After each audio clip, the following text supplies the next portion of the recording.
അപ്പന്റെ കൈ പിടിച്ച് ഉത്സവപ്പറമ്പിൽ പോകുന്ന കുട്ടിയെ പോലെയാണ് നമ്മുടെയൊക്കെ ജീവിതം. നമ്മളൊക്കെ പോയിട്ടുണ്ടായിരിക്കും അങ്ങനെ. നമ്മുടെ സമീപത്തുമൊക്കെ ക്ഷേത്രങ്ങളൊക്കെ ഉണ്ട്. അവിടെയൊക്കെ ആഘോഷവും വലിയ ഉത്സവങ്ങളും ഒക്കെ നടക്കുമ്പോൾ അവിടെ ഇഷ്ടംപോലെ വർണ്ണ കാഴ്ചകൾ ഈ കുഞ്ഞിന് സന്തോഷം നൽകും. നെറ്റിപ്പട്ടം കിട്ടിയ കൊമ്പനാനകൾ അവനെ സന്തോഷിപ്പിക്കും.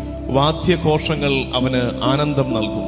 മിഠായി കച്ചവടക്കാരുടെ പല വർണ്ണത്തിലുള്ള മിഠായികൾ അവനെ സന്തോഷിപ്പിക്കും. ഇനിയിപ്പോ പാമ്പാട്ടിയും പാമ്പും ഒക്കെ സന്തോഷമാണ്, എല്ലാ രസമാണ് അവനെ കണ്ടുകൊണ്ടിരിക്കാൻ.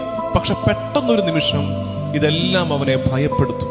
പെട്ടെന്നൊരു നിമിഷം, ഏത് നിമിഷമായിരിക്കും അത്? ആ നിമിഷമാണ് നമ്മളും ഭയപ്പെടേണ്ടത്. ഒരു നിമിഷത്തിനപ്പുറം, ഒരു ഞൊടിയിടയ്ക്കപ്പുറത്ത് ഈ കണ്ട കാഴ്ചകളെല്ലാം അവനെ ഭയപ്പെടുത്തും. ഏത് നിമിഷമാണത്? അപ്പന്റെ കൈവിട്ടു പോകുന്ന നിമിഷമാണ്.